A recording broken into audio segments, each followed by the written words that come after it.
Hey everyone, welcome back to episode 30, the big 30 of the Cool Water Show, a podcast about the Real Housewives universe over here on Silent Podcast, where we are anything but silent. My name is Kari. I am joined by my co-host Katie. Katie, happy 30th. Happy 30th. I feel Cheers. like, Can we say cheers? yes, we don't have an have our adult buzz beverage. balls, but we are drinking. Cheers. So We are. We're celebrating our mostly 30th. because we both were like, shit, we didn't get the buzz balls. Mm-hmm. So We improvised. yeah, we're still here providing some of what we said we would. I feel like this is the decade where we are hopefully financially stable. We maybe take a couple of fun few trips, really decide if we want kids or not, Yep. So hopefully our 30s treat us well. Yeah, I've been thinking about the 30s in general because I keep seeing people refer to Pete Davidson as a boy, even though he's 28 years old. Like, I feel like that's like all I'm seeing on my timeline lately. He's a 28-year-old man. But people are like, he's a good boy. And I'm like, how is he a boy when women who hit 30 years old are like playing teenagers' moms in movies? Like, we're like over the hill in our 30s, according to like society. So fuck that. Let's celebrate our 30s. Women in our 30s celebrating our 30th episode with an adult beverage. I'm here for it. Men are also men when they're 28 years old and 30 years old. They're not children. Yes. Let's hold them to the same standard. I get irrationally upset when someone like will say, "Oh, these men," and then it's like these girls, and it's like, why are we girls? Right. Why are they adults and we're not? I'm clearly the Right. adult in this situation. Yeah. Yeah. Respect me. Respect your Exactly. elders. Respect us as such. Yes.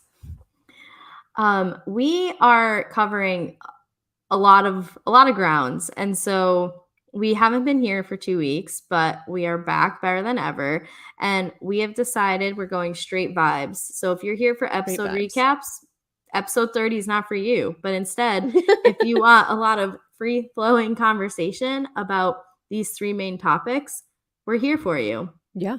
Teresa's wedding in just New Jersey overall, because I am in the middle of watching it for the first time. We've got Beverly Hills, we've got Atlanta. So Teresa's wedding, New Jersey, that conversation will just like happen as is. But then we figured we would do like a little bit of character by character because they're not humans. They're characters. They're not real people for the other shows. So it's going to be a little bit different than normal, but different isn't always a bad thing. So no. I'm sure it will just be a lot of jokes at the expense of some people, but and then some praise for some others. However, the first joke I have is, what the fuck was on Teresa's head at her wedding? Okay, I have a lot of thoughts about this hair. When I first saw it, I was like, this is the most unhinged thing I've ever seen in my life. And I was like, what am I actually looking at? And then the more I studied it, I was like, this is exactly what I want from Teresa on her wedding day. I don't want anything other than what I'm looking at right here. This is exactly, she lived up to what she should have on her wedding day. And I'm glad she did it. It apparently cost $10,000 and had like 1,500 or 15,000 bobby pins or some crazy number. I think Andy Cohen did like a whole Sirius XM episode about her hair on his radio show and talked to the stylist or something, but it was extraordinarily expensive. And you know what? I support it. Live your best life, Teresa, with your crazy ass hair. This is like we know you as like the gaudy mess of a housewife, and like you delivered on your wedding day to the extreme. So I'll take it. The hair was just so high. It's the closest she'll ever be to heaven. A foot and a half off of the top of her head, would you say? I mean, I don't know how to measure things, so tell me if I'm off base here. I've only seen a couple of pictures, so I'm not 100% sure. I just know the first one I saw was like, what is that? It had like a lot of Marge Simpson vibes for me. Yes, extreme Marge Simpson vibes. But then with like long, it's like if Marge Simpson had the beehive on the top, but then like long hair in the back. I heard that it like did not look good from the back. I read a poster I'm sure too. It didn't. It just like looked like an absolute mess of extensions. Yeah, so, I'm not surprised. I'm like visioning it in my head. It's just so bad. Okay, so her hair, crazy. So then we had some other stuff go down in terms of like who was and wasn't there, more specifically on the was not there part. Mm-hmm. Melissa and Joe Gorga, not at the wedding. They were not there. And there's rumors all over the place about Yes. why. And this is what I've read most consistently is that Margaret has a friend who is a friend of, apparently, or a friend of on the season is a former friend of Margaret's who used to be close. I don't know if they had a falling out when filming or what, but Margaret told this friend that Melissa's cheating on Joe with some guy named Nick something. His name is out there if you want to find it. It's all over Reddit and everything, pictures and everything. And Margaret told this woman, and then in order to get back at Margaret, this woman spread it around, and it got back to Melissa and Joe at the end of at the finale party. Mm-hmm. And they blamed Teresa because apparently Teresa knew that this woman knew about this and didn't bring it up on camera, didn't say anything about it, kept it to herself, but somehow it all turned back around to Teresa instead of Margaret or this lady. I don't know the specifics. Obviously, we'll see it play out on the show. I can't wait. New Jersey always delivers, man. They always deliver with this crazy shit. They need a full season. I hope they give us the full 22 episodes this season. Feels like we're going to need it. But that was like a couple of days before the wedding, whatever the finale party was. So this all blew up at the finale party, and then they said they were not going to the wedding. So I want to clarify, finale party, do we mean like the final filming? Okay, that's what I figured. Because the party the last that is going to be shown as the finale. That is like, they always have their end of season, like extravaganza, whatever it is. So something went down then, and then that's why they didn't go. Because there was other rumors that was like, oh, Melissa's not a bridesmaid. No, I think it was specifically because of this cheating rumor on Joe. Melissa cheating on Joe rumor, which has come up so many times, kind of like the Evan rumor, which I was reading a lot on Reddit about people who are from New Jersey and are like, yeah, all these things are true. Everybody in New Jersey knows it, but they're like denying it on the show. And I'm like, oh, even Evan? Like, so I don't know. New Jersey has like the most internet drama of like people who actually know them in real life. It's very interesting how many like inside New Jersey sources exist.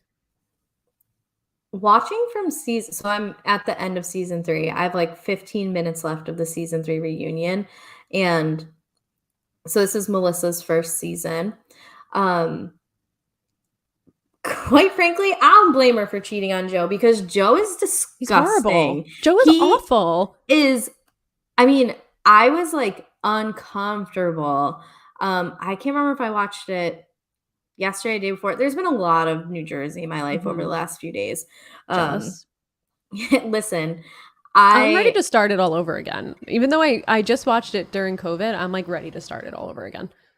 It's so interesting to watch it having watched this season and Girls Trip because to me, like, Teresa hasn't changed. Teresa is really. I don't think she's changed at all. Oh, I think she's totally different. I think she's still fucking batshit. Like, oh yeah.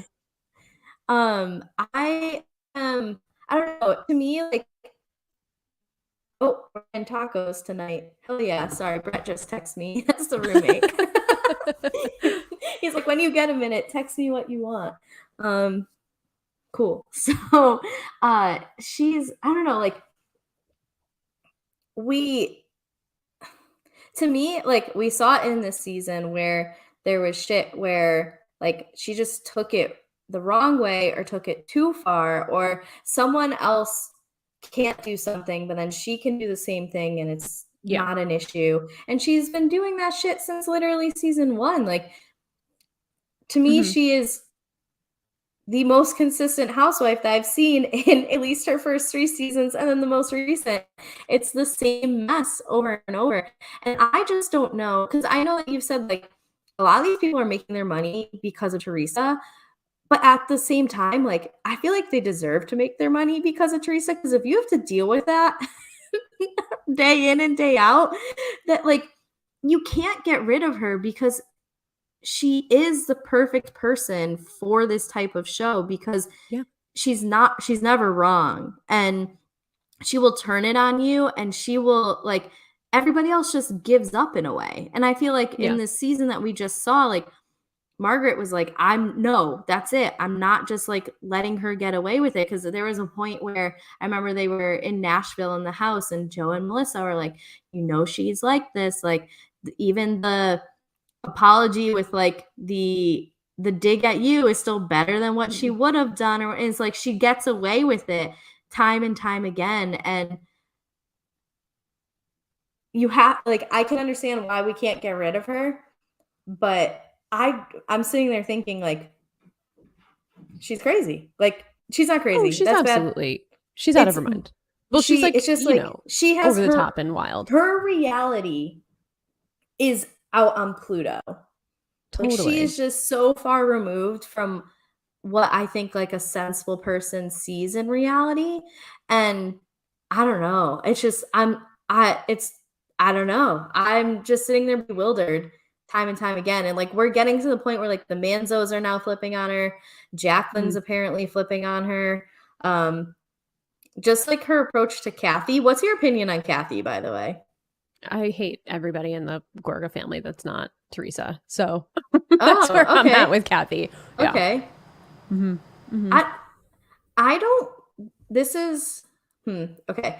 I've liked Jacqueline through these first few seasons. To me, she seems, as you know, I'm drawn to like the level head, even though I think that Caroline tries to be the level headed one, but she's like so steadfast in her family that I think Yeah. that Jacqueline is at least willing to be like what the whole like Danielle thing where it's like, no, Dina, you did do this or whatever. And um This is a hot take, but I was actually on Danielle's side in season one. Not so oh, much in me season two, too. but in season Me one, I too. was totally on Danielle's side. Season 1 I was, then season 2 she brought in, like, the whole mafia. It was Yeah, the guy like Danny, who was like a total creep. Yeah. And then she went to that charity thing. Yeah. Yeah. Yeah. no, I liked Danielle season 1, season 2, I'm like, "It's hard for me to defend you." But I don't even, like Jacqueline as much as I do a lot of other housewives. I don't think I like anyone on New Jersey. That's the thing, is, like, there's no one that I'm Mm. really rooting for. It's more so just, like, watching an absolute mess. Yeah. I don't have, That's like, fair. a Candy to root for, No. or I mean, I like Camera, you know what I mean? Like, there's or I mean, just a lot of the Potomac women, whatever, like, I just feel like everything is at an 11. Everyone is, like, wrong in some way, but Teresa's wrong is always just, like, hilarious because, like, how I don't know. It's crazy. It's crazy. So whose side are you on right now? Are you on Joe and Melissa's side or where you are right now? And I'm I not saying don't in present day, but like in season three time, okay. whose side are you on? So if I go all the way to episode 1 where there's the christening fight, right? I mean, is that not the most wild episode of Real Housewives you've ever seen so far? Yeah, it's pretty wild, although the fight in, season 2 of Miami at the lingerie Oh, okay. I haven't party gotten there. Okay. is up there with it. Okay. Um, I think that, like, Joe Gorga was drunk and overreacted to Teresa, but Teresa was definitely like, okay, I think this is the best way I can phrase it. There's clearly a whole bunch of shit that we don't get to know or see that there's like has been built up and then now all of a sudden it's airing on camera. So I feel like it's hard to pick a side, but I feel like Joe Judice escalated that way too much. But then um like everybody's taking jabs at each other Mm-hmm. and it's just hard for me to like Joe and Melissa because Joe is so disgusting and I don't know if I'm on anyone's side. If anything, like I told you, I'm on Chris Manzo's side. Chris Manzo is Chris Manzo and Gia are Mm-hmm. like two main interests in this because um I don't enjoy anybody else. I'm not on anyone's side. And I think that's part of it Okay. just because like I know more now that I haven't been like, oh, okay, you're right, you're right. They're just they're just messy. Well, just wait until you get through season 4 and 5. Because there's so much more to come between Joe and Melissa. And then, when Teresa goes to jail. So there's a lot more to come. And I think by the end, you'll probably form an opinion. But the one thing to remember is that Melissa went on the show without telling Teresa she was coming on the show. And that's the reason that all this stuff is getting aired out.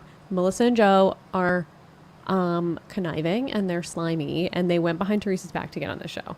And they say Bravo contacted them, but Bravo didn't. And there's like proof out there. There's producers out there saying like, no, Melissa and Joe like auditioned like everyone else. And I just actually recently saw on Twitter randomly, because all of this drama is now coming back up because it's Melissa versus Teresa again. And Melissa's on her podcast saying, oh, we cut out the toxicity in our life of Teresa. And Teresa was at her wedding and was making a toast. And Louis was saying, like, thank you to our family and our friends. And she said, chosen family, because no one from her family other than her kids were there, which is very sad. I mean, they have a very small family. So it's sad that, like, they really chose Teresa's wedding day to make, like, a statement like this instead of just, like, putting on a face and then, like, afterwards falling out quietly. Like, you can tell that, like, this is all very conniving, in my opinion, anyway. But yeah, there's all this stuff that has surfaced on Twitter because of all this drama, like re-happening now again in real time. And there's screenshots of Melissa anonymously commenting on blogs talking shit about Teresa before she was on the show, like saying like she's a very close relative to mine and blah blah, and like people like pretty much sleuthed it out that it was Melissa. So it's like it's very much. Also, if you notice in the season 2 reunion when Teresa bodied Andy Cohen and pushed him down in the, it's because Danielle said, did you acknowledge your nephew? Because Melissa contacted Danielle to like go at Teresa and was digging dirt and throwing all the stuff to Danielle about Teresa like as blackmail. And Danielle has admitted that many times across all over social media and was like, I have emails and I recorded all of our phone calls and blah blah blah. Like she has the proof. If she wants to release the proof, she has it. So Melissa's not as like squeaky clean as she pretends to be. Yeah, I don't think she is, because you can tell that that's the thing, is like you can tell there's just so much shit that we don't know. I guess it's like Melissa, in my opinion, does a better job of being conniving, because if you're conniving, I feel like it's more behind the scenes where like Teresa will say like, you're a dumb bitch, and it'll be recorded and then shown to her and she'll be like, oh, it's a joke, or like, I didn't say that. Like she just like, well, that's why I prefer Teresa, because she's so like, I don't want to call her dumb, so I'm not going to say it, but she's like, she doesn't have the filter, and she's like she doesn't have that like strategic mindset to hide who she truly is on the camera. She'll say it on camera. She doesn't care. Yeah. But Joe and Melissa will try and make themselves look like the good guy, where Teresa will just complain about sprinkle cookies. There's just no good guys except for Chris Manzo and Gia. I'm not a fan of the Manzos in general, but I can understand. Chris Manzo's probably the least worst out of all of the Manzos. Why don't you like the Manzos? I just feel like they're very clearly a mob family. The dad Manzo, what's his name? What's the father? Albert. It's not Albert and Albie. Yeah. Yeah. His dad was like extremely murdered by the mob, and like his body was in the trunk of the car. Like extremely murdered. Like extremely. I don't know. The whole thing with the Manzos, they're like, oh, my family, but they're also very like shady and conniving, and they get the kids get too involved in the shit. Like I don't like that. So I don't know. You'll see it all play out, and then you can make your decision on the Manzos. I'm not like for or against the Manzos in any way right now. I just do genuinely enjoy like Chris's jokes and commentary, because I feel like he gets it the most out of everyone. Like obviously, like when you're in a family like that, you still have to defend and stick up for them. And like I grew up in a heavily Italian town, and like I know someone, I mean, we can name names, it's in the fucking newspaper. A guy that my brother played baseball with growing up, made it to like the major leagues and stuff, but like his dad did a lot of like embezzling and other like mob related things to like kind of ensure better opportunities for this. Like I grew up adjacent to families like this and have seen a lot of it myself. So like maybe that's why I'm just like, oh, this is like another day, another dollar with that type of family. There's nothing about them surprises me. So I'm not really like for or against. I think Jacqueline is the one that I like the most out of everyone, but in the grand scheme of like liking Housewives, I don't really like any of them. I Yeah. don't it's not like I have one that I'm rooting for. It's more so just I believe all of their drama is real, and it's just like, how do you all get to this point? And like, I know why you still all talk to each other because you're getting paid to talk to each Mhm. other, but is it worth it? Like, Right. Well, what I love about New Jersey is that exactly what you said is that it's real and they all know each other and they all go so deep in like history with each other, which I mhm. like housewives that have true deep connections, and all of these housewives have very deep connections. Dina was probably my favorite actually, and then obviously stepped away from the show. But Yeah. if you ever have time, I would say go on to any Bravo subreddit. I know there's two.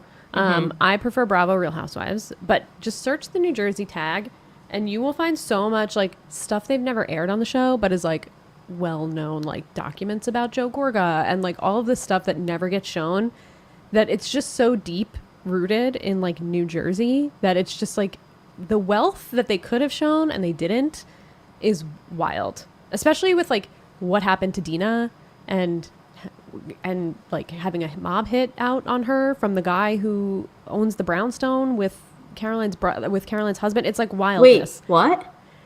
Say that There again. was a mob hit put out on Dina and her current, I don't know if they're married yet, maybe fiance, maybe current husband. Someone broke into their house and like beat them, like tied them up and like beat them up. And I think there were like maybe two incidents. I don't remember. I have to look it up and refresh my memory. That's But crazy.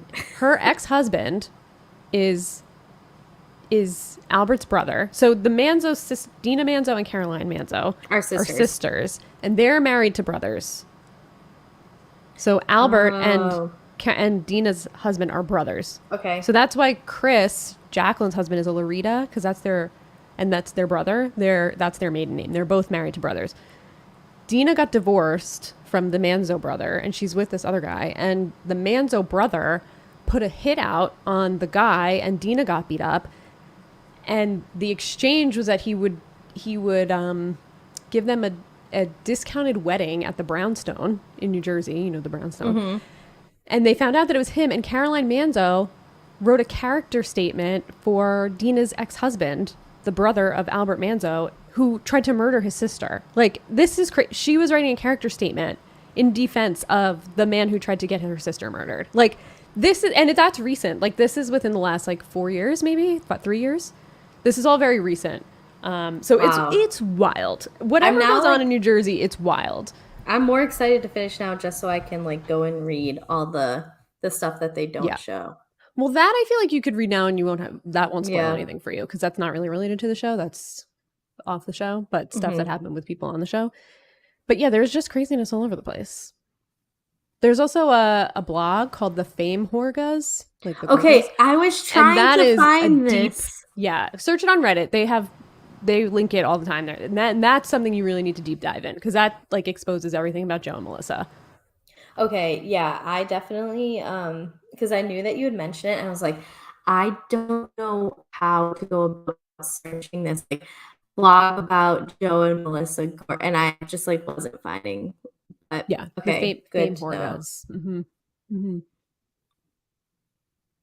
Yeah, I'm this it almost seems like fiction in a way Right. that but I know it's real and it's definitely like very different than the other housewives, especially because I mean, especially like season 3 right now, it's all family. All of So it. it's very family heavy. So, um, no, I like Chris, I like Gia. After that, I am not rooting for anyone, even not even Melania, that little terror. Oh my god. Did you She get needs to a give me boot camp pizza, or you old something. troll, yet? No. Because that's iconic. Okay, you'll see it. Yeah, Melania's a monster. Um, She's a monster. I did see her take all of her clothes out of her drawer and throw them on the ground. Yeah, she's a she's an absolute monster. Like my dad would not have had that whatsoever. Is there anything else from the wedding that needs to come up? Ramona didn't go, right? Ramona didn't go and Kyle didn't go. Um, Kyle said she was Well, like buying a house in Aspen and moving in or something like that. And Ramona, I think, was mhm. in Ibiza or something. I don't know. She didn't Or she go. was uninvited for telling everyone when and where the wedding Well, I was. think that's what the speculation was, that she was uninvited, but I don't know if she actually was uninvited. I don't know if that's been confirmed Mm. or not, if she was or wasn't. Um, but there was a cast of characters there. Ashley Yeah. Darby was there. Chanel Ayan from The Real Housewives of Dubai, who's been making just like a Housewives tour. She's like photographed with like every single housewife that's ever existed lately, which is interesting. Um, Yeah, it's probably lobbying to Kenya, keep Dubai yeah, on. yep. Phaedra was there. Dorinda was there. Margaret was there. I think Teresa and Margaret, the whole cast was there except for Melissa and Joe. Hmm. Dolores and Jen were bridesmaids. Um, yeah, I don't know. That's it. I think, it was filmed for a miniseries, so we'll see it all play out, which I can't fucking wait for. I can't wait. I can't wait. I just can't wait for all. I want it now. I want it right now. Oh, we're gonna have to do a special spin-off for that. I can't wait. Oh yeah, we will. We'll have to. Is there anything else from this wedding? I heard Gia and her No. boyfriend were arguing, which one I didn't know she had a boyfriend, Oh, but two, Gia dump his ass, he deserved the world. why would they argue at her mom's wedding? That's terrible. Because it's the fucking Judices. Like, True. True.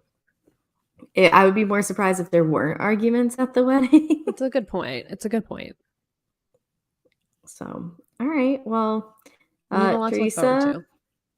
I hope that Louis is not actually Brooks 2.0 because now Ugh, I I hope hope she signed a not. prenup. That's the other thing. I know that she was saying, sorry, I keep getting thrown off. Somebody like you can get some of the neighbor's backyard, and so two people walked by in the last like hour and a half and have not walked by since I've moved in here. So it's like, where are you guys Ooh. going? What are you doing? Hmm. But I know they live there because when I've taken Nitro in the backyard, Hmm. we've chatted. But it's just like, oh, you've never walked by here while I'm working from home before. So yeah, I hope he's not Brooks 2.0, and good I luck. hope I not hope you signed a too. prenup. Yeah, I hope not too. Yeah, Dina wasn't there either, actually. Dina was another one that didn't go. And there's speculation that the lifelong friendship between Teresa and Dina is fractured. And I really hope that's not the case. Dina's kind of been like posting weird stuff on her stories, but she also, people have been calling her out on it. And she's like, I post this stuff all the time. And supposedly she just didn't want to be on camera. So I don't know. Wow, she like really hates the whole Housewives experience. Wouldn't even be Yeah. on Well, there's camera for also a that. rumor that something happened with Louis and her husband or fiance. I don't know. I think he's husband now. Oh, So I don't know. I don't know. all right. Well, um, yeah, that was just a lot of internet surrounding Teresa's wedding, but A lot. that and just Can't the wait. It's like throwback to Ultimate Girls season Trip three. spinoff. Yeah, truly. I mean, they had so many cast or like housewives there that Yeah. they it is like that. Um, okay, so let's save Atlanta for last. Let's talk about Okay. Beverly Hills now. All So right. we said we would talk about it character wise. Let's start off with our least favorite producer, which is Kyle. I So was like, when you were saying least favorite, I was like, oh, who's she going to say? Because there's so many to yeah. choose from. Yeah. So where are we in our journey with Kyle currently? I think this is probably the lowest I've been on Kyle, maybe ever, which is a lot to say from an LVP stan, Mm-hmm. such as myself, because there are many times that I've been very low on Kyle. I think this season is like the lowest I've ever been on Kyle. So tell me why. Mostly so we can jog my memory of what happened because I'm currently trying. I was kind of hoping the same from you, but Okay, no, they but had what's her face's Diana's party, and then I feel like Garcelle's yes, been doing the rounds a little bit in terms of like yes. talking to different people. Lisa Rinna is angry at Sutton, but then at the end she's like, "No, I just miss my mom." Mm-hmm. Mm-hmm, Um, mm-hmm. I Well, the feel like that Kyle of was it really it. all, I feel like she really is making a lot out of what Garcelle is saying about Erica's drinking, and I really don't Mhm. like what she's doing there, especially coming from someone who outed her sister's alcoholism and had no issue doing so, and then treating her sister like a storyline for however many seasons that was, 6 seasons or more. So Kyle's a hypocrite, and I think also just the clear and open producing in this last episode where Sutton very specifically said, I don't want to do this here and I don't want to have Yes, this that's what I was conversation just here. thinking of. And Kyle just was like, Rinna, blah, blah, blah. She said you didn't say this. She said, and she's like, I don't want to talk about this here right now. And she just was trying to clearly make a TV show and light a match and throw it into like a gas station.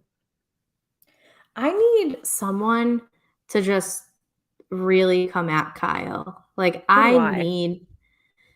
she needs to be handled. She does need to be handled. I I think don't she's gotten a know little who will too do it. big for her britches once Mhm. LVP left.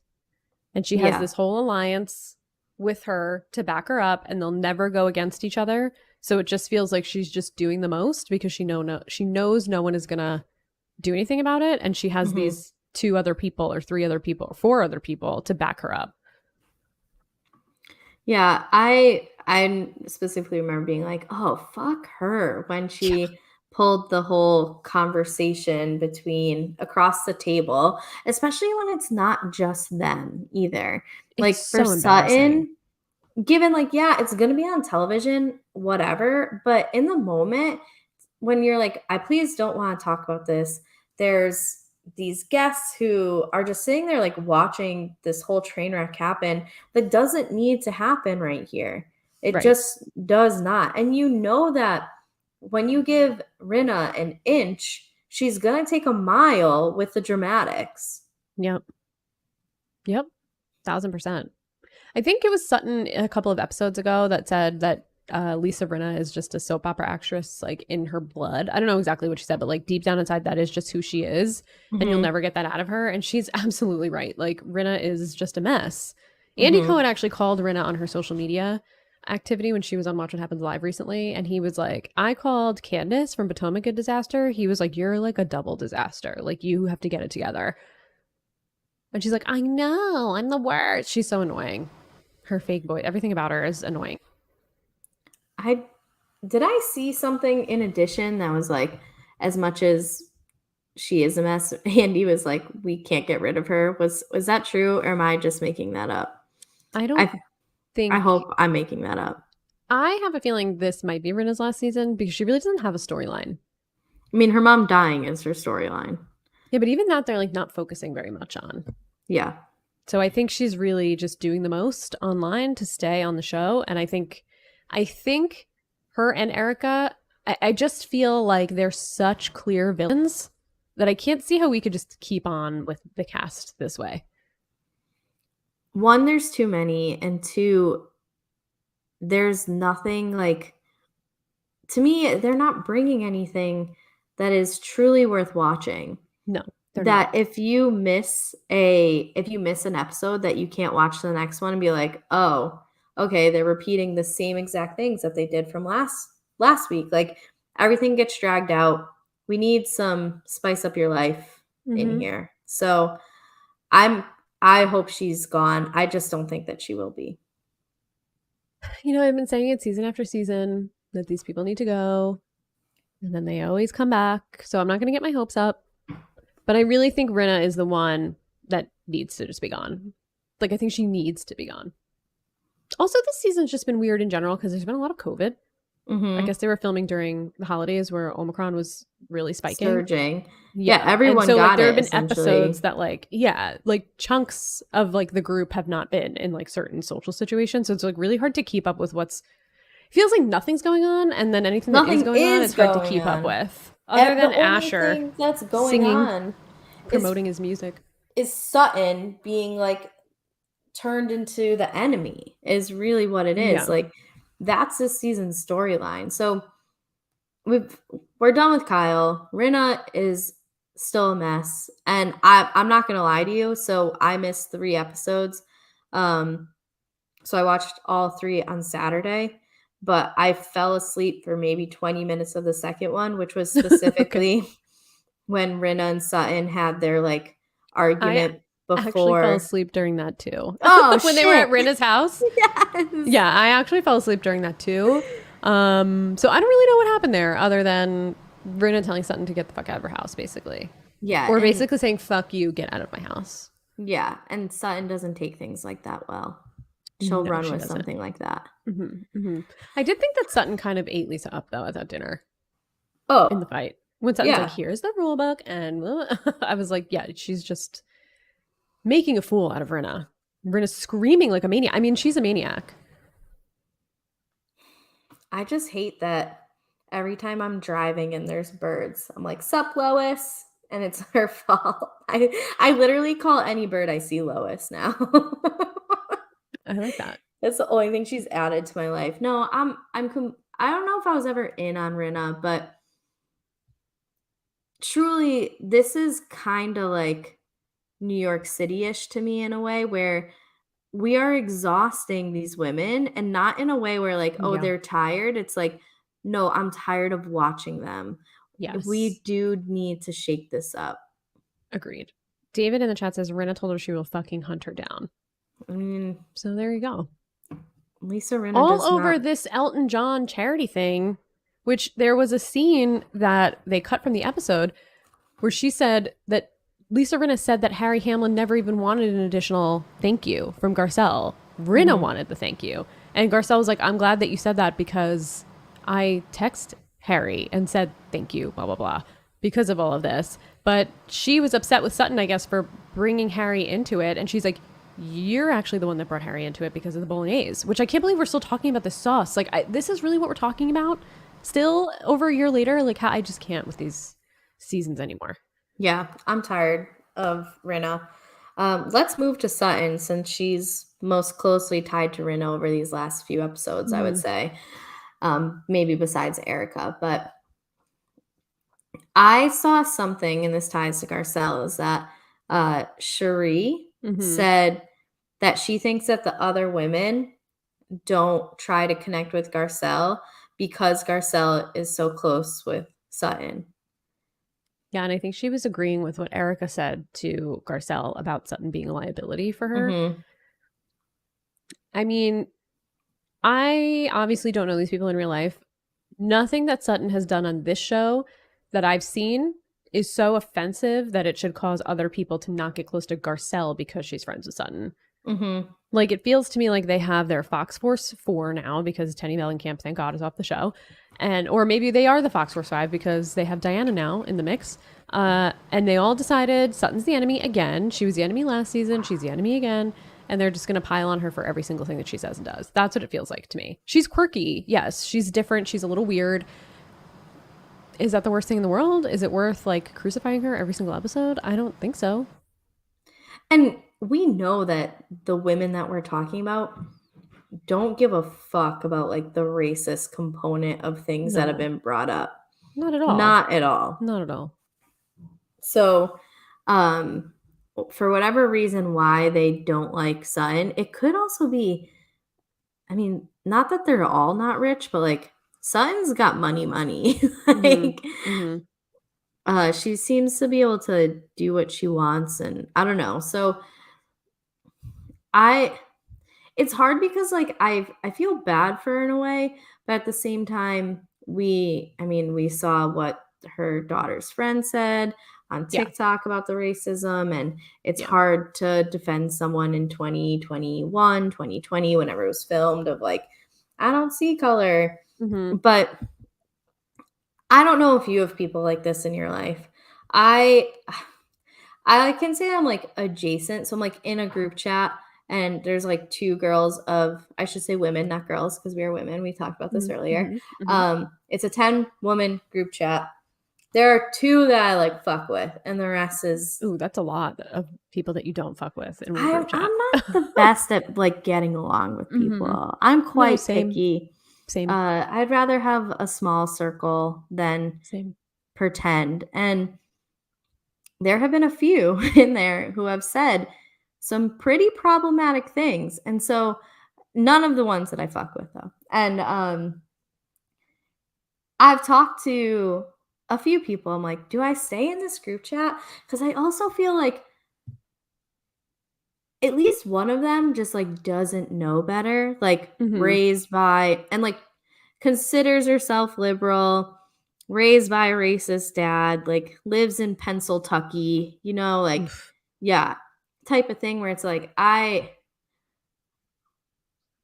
it's not my job to educate you, but if I don't, then who will? And Yeah. um Sutton has that type of vibe to me where it's like Yeah. I don't think you mean anything bad, but you don't realize that what you're doing can be interpreted to varying degrees of like offensive. And Mhm. so I'm going to keep you close because I think like you being close to me can benefit you, and I Yeah. like you despite these like rugged flaws. I feel like that's Garcelle and Sutton. Yeah. I think that like on a personal level, they seem like they really click as friends. Mhm. Like they do seem genuinely friendly with each other. It's not just like a show thing, but I do think that Sutton is probably very ignorant. Mhm. And I agree with you. I don't think she means poorly or to hurt anybody or to be, coming across in the way that she does in some ways. I think it's just she has to learn a little bit more and hopefully she's open to that. I don't know. Nothing seems malicious from Yeah. like the race aspect of it. Or Aside from just maybe like I don't know what happened with the friend of the daughter or how long ago that was. Like I don't know, yeah. but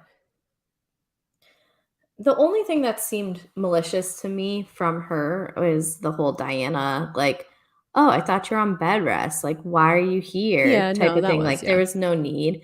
But otherwise, I don't think Sutton deserves the treatment she's getting, No, I don't think so either. She just seems like an easy one to pick on. which is another reason I want to like tear this cast apart. Yeah. Because again, like we're not getting anything like worth watching in my opinion. And can we bring in people who can connect with Sutton or Garcelle or like oppose them in a different way that's not just like you're not in this friend group of this TV show that we've been on for almost a decade and you haven't been. You're still the Right. new girls. Right. And I think from Sutton's perspective is that she's very different from the rest of the Yes. women and it's probably hard for her to fit in. So she's an easy target. So like let's Mhm. bring some other people in that are a little different. Like Dorit is a blank piece of paper to me. She is a nothing person. She just like gels in, like she just becomes she's like water almost. She just like gets everything around her, like she just absorbs it and then Mhm. becomes whatever it like. I don't think that's really what water does, but you know what I mean. Like it just feels like maybe she's a sponge and she soaks up the water of the people around her and then she just like becomes I don't know what I'm trying to say, but she just is nothing. She's a nothing person to me. Erica Mhm. is like a cartoon villain along with Rinna. It's like these it's just very nobody seems like a real person on the show except for Garcelle, Crystal, and Sutton. And I think they're all flawed in different ways. Maybe not Garcelle, but I think Sutton and Crystal both have their flaws, but that makes them more interesting to watch, where the others are so overproduced and boring and they just will do anything they can to stick together as a group. It's just not interesting to watch. They don't make good TV. It's actually infuriating. It's infuriating to watch. Yeah, and then like when people are like, "Oh my god, this season, like these women," like, no. Have you ever turned on like Potomac? Like, Yes. let me let's you want to talk about like good housewives? Let's watch Potomac. Let's watch Atlanta. Let's watch New Jersey. Hello. Like there's so much. Like, There's so yeah, much you could watch. it's frustrating. I am team tear this cast apart. Me too. I I'm don't fine with think like, you know what? Bring Brandy back. Get rid of Kyle. Bring back Brandy. they're bringing Keep back every other single fucking person from they are. season 2 except for Vicky. Vicky and Yeah, poor Brandy. Oh, Vicky. I guess Eva and Phaedra. Okay, maybe not all of them, but Well, still, it Phaedra's seems like potentially rumored to be on Dubai next season. So oh, potentially, she was on an episode, from what I understand. I haven't been watching Dubai, yeah, but me neither. I might like once I finish New Jersey, I'll probably watch it just to say that I've watched it. But I keep thinking about it. But I watched the first like two or three, and it's not interesting. if you finish Dubai before you watch Miami, I will I actually be started mad at Miami you. this weekend. Thank I only you. watched like the first episode and a half of season one, I and told then I you like got gotta distracted. get But I'll through. have to get through it. I have to get through it. You got. But I I started mean, it. you gotta get through season 1 because season 2 is going to light up your life. Okay. Okay, no, I trust you. That's why after we talked about the challenge, I was like, you know what? I'm Yeah. not doing anything. Let me just throw it on. Yeah. No, season 1 is a little slow. It's a great season to nap through because really, even, like, the relationships that are there, it's it's okay to know them, but season 2 is Okay. it. 2 Okay. and 3 are great. Even this most recent season of, like, season 4, I Yeah, think that everybody was, said like, the season newer 4 is one. amazing. Yeah, in Miami, so good. I don't know why they went away, but welcome back. So, all right, we talked about let's move into Garcelle because when you have Sun, you have Garcelle. Mm-hmm. Um, I like the type of producing that Garcelle is doing in Me too. comparison to the type of producing that Kyle is doing. Me too. Because I don't think Garcelle hides behind like a facade of not doing, like, I think she knows she's stirring the pot and she's calling people out to their faces or saying what needs to be said. Like, she does do a lot in the confessionals, but I do feel like she does decently do a good job of when she's having the conversations with these Yeah. women. I mean, she doesn't like fully say what she says in the Yeah. confessionals to their face, but she does enough where like Yeah. Erica knows that Garcelle is concerned about her drinking. Like, is Garcelle more blunt about it in her confessionals? Sure. But I mean, she's the most transparent of any of these Yes. women by a Yes. landslide. Mm-hmm. Absolutely. And I also feel that, like, yes, I'm sure that these like lunches and dinners and these one-on-one things that she's going on and doing um are like set up intentionally or whatever, but it still feels like she at least attempts to care about each of these people as Yeah. much as she can about each of them. Like, she clearly cares about Sutton more than the rest of them. Mm-hmm. But even though you can kind of tell that she's like fed up with Erica's drinking, like the conversation she had with her at that meal was not, it was sincere. It Yes. was for TV, but it was still sincere. And she just does such a good job because she's in the middle of everything, but not in a way where it feels obtrusive or fake like Kyle. Yeah. I totally agree. And I think it bothers me that Erica and I think Rinna had a conversation in this past episode about how like Garcelle's doing it just to make a spectacle and she doesn't mean well and she wants to make Erica look bad. And it seems like that's what's going to happen in this week's episode. We're finally going to see the I You don't need make to make you look yourself bad. look. Yeah, you could do that on your own. Um, I don't like that it's being twisted that way because it does feel like Garcelle's the only one that's being straight. Also, Erica cursed out her son, her Yeah. 14-year-old son, and also offered her 30-year-old son to have a threesome with him. So like she has every more of a right than anybody else. She saw her falling down at the Christmas party. It was just singing with Asher. I mean, it was just a mess, and like someone should be calling it out. And I think it's also easier for Garcelle to call it out because, like, she is seeing it and to not have this built in, like, sympathy for her because she's one of your Fox alliances or whatever, that, like, if she isn't saying it, who is? And hopefully it's putting, like, a worm in Erica's ear. Okay, I mean, it hasn't seemed to yet, but, like, I need to calm down on the drinking and Yeah. mixing this or whatever. So no, she's so good. I don't know how, like, I wonder about this, and you're so much deeper into Housewives than I am in terms of like knowing the behind the scenes and the casting, but like how do you find a Garcelle? You know what I mean? Like, I don't know. And I what do feel you like look for? when I first heard Garcelle was joining the show in her first season, which I guess was 2 seasons ago now, this is her third season. I think it's her I was third season. surprised because, I mean, like, I know Garcelle from being just a famous person. So I was thinking, like, you know, she's an actress, she's great. I was surprised that they got Garcelle, but it feels like the show has really done a lot for her in the sense that, you know, her kind of like underlying story this season is how like she never really saw herself making the money that she's making now or being so established or being a single parent. So I'm glad that she's on the show. I think they struck gold with her. I mean, I'm gonna go out on a limb and assume that the reason she did the show was because of finances, and now that I'm she's done sure. the show, it might have opened some other doors I for think so. her. I mean, Uh, although the real got canceled. yeah. So I like whatever you need to do to find more Garcelles or people who Be are like, do similar to that. Garcelle. Yeah, I don't like what it is, but please. Make her the center of the show. We don't need Kyle as like the center of the show. Make Garcelle the center of the show. I would watch Garcelle and all of her friends. Yeah, I've loved what Cherie has done. I mean, and Yeah. like take Cherie being out here on these streets being like, yeah, Sutton is a liability to Garcelle. Yeah. This is Garcelle's friend saying this. Like, give me more people who are willing to speak the truth, but it also doesn't come in a like catty way, but more of like these real conversations Mm-hmm. happen. I know a lot of people were very upset about that comment from Cherie. But I think she's just being an actual friend to Garcelle. And if she sees red flags, I mean, like, we don't know Sutton.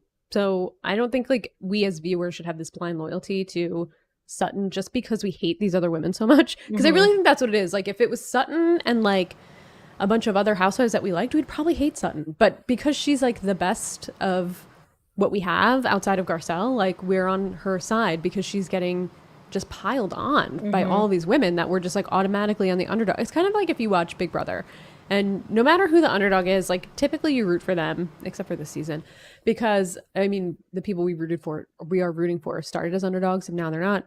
But typically you root for the people who you want to see like overcome and like you don't Mhm. like these big pylons and these big bullies.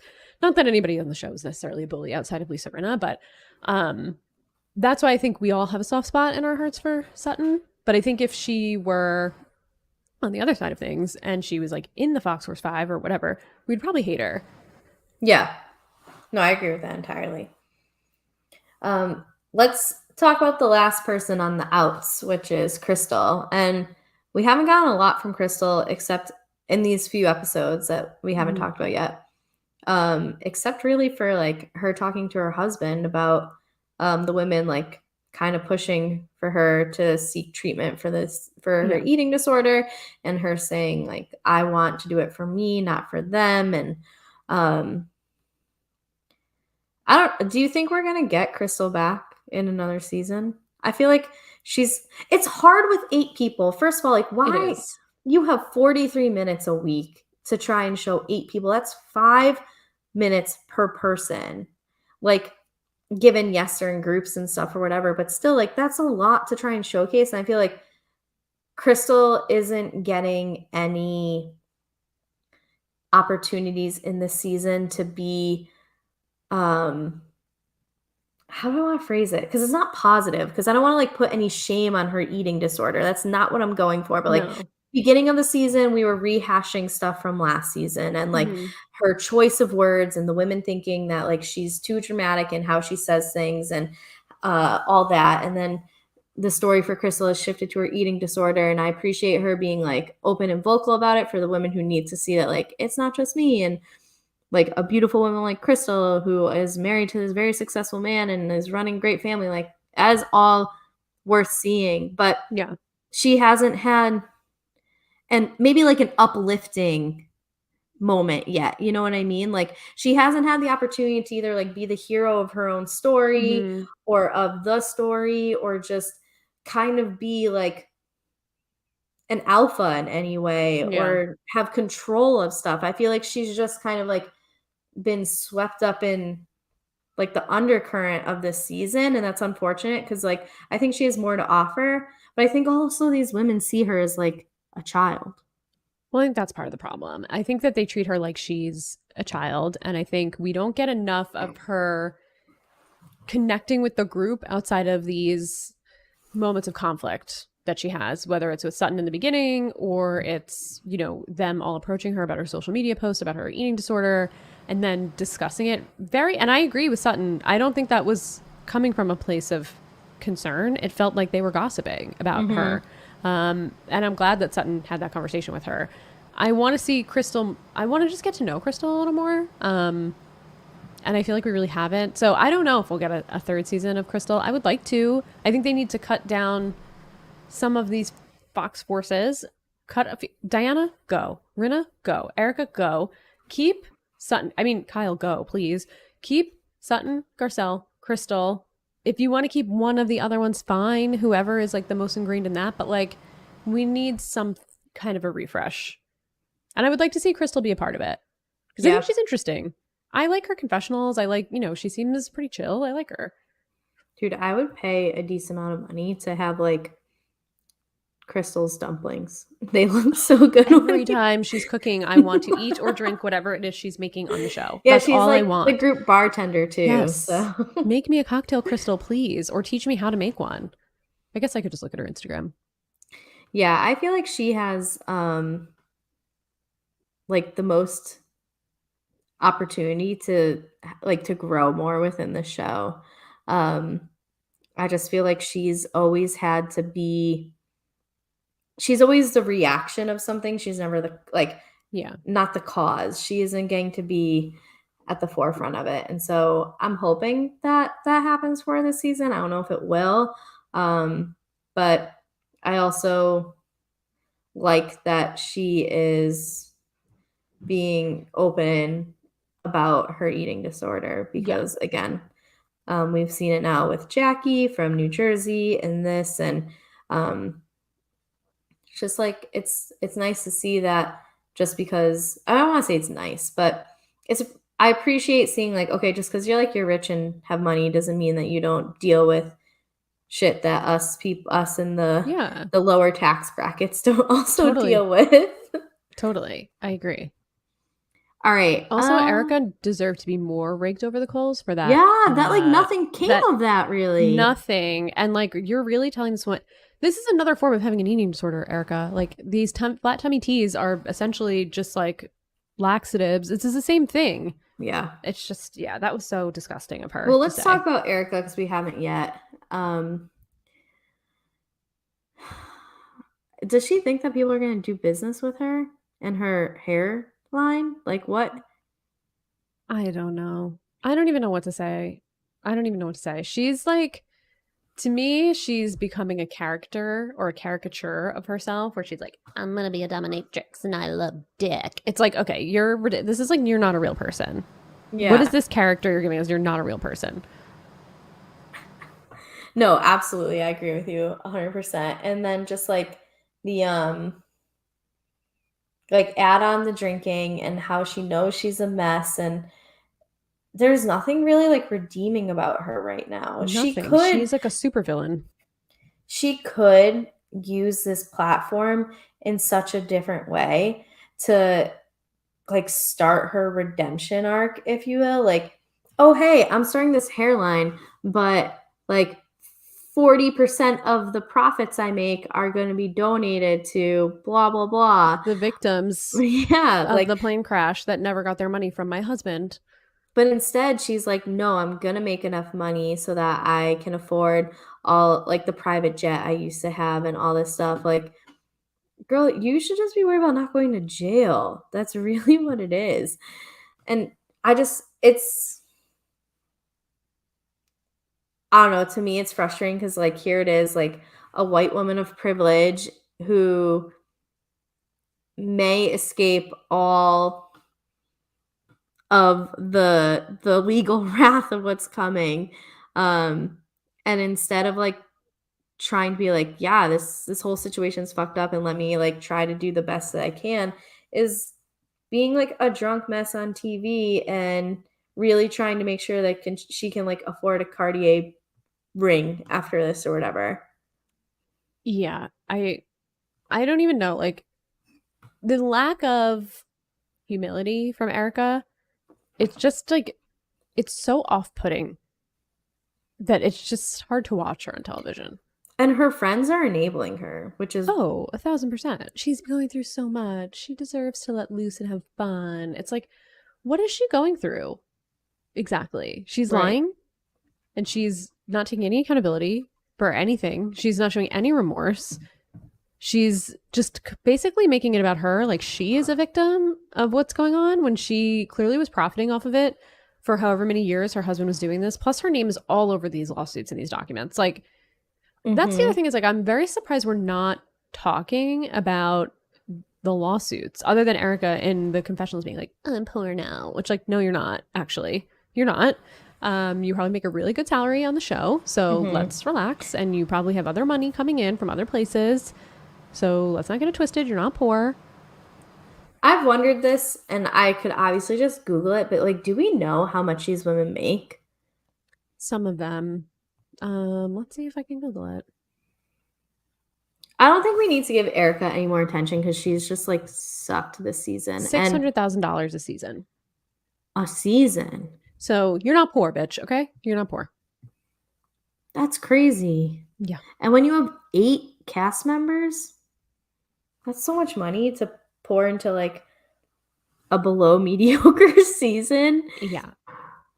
Damn. Supposedly, according to this thing that just came up, the first thing on Google, Kyle and Lisa make $500,000 a season. So somehow Erica Jane is pulling in $100,000 more than Kyle and Brenna, which doesn't make any sense because she doesn't give us anything. She's not a real person. Oh, I could see them throwing in an extra 100 grand because it was negotiated so they can like track her court case. Probably. And I wonder if like I don't know what the crossover is between like sports fans and Real Housewives fans, but I'm sure that Venn diagram doesn't have the biggest overlap. But I wonder if like Kyle takes the Tom Brady discount to ensure that she's surrounded by the wide receivers and other offensive tools that she wants, that like maybe Mauricio has his very successful real estate, like what's 100 grand between friends. Right. That's like $20 to us. Yeah. Maybe $100 to us. So I wonder if that's it. But yeah, like I was a fan of Erica leading into all of this, and I thought that she was loyal. I liked the like attitude that she brought because in a way it was like, don't fuck with me.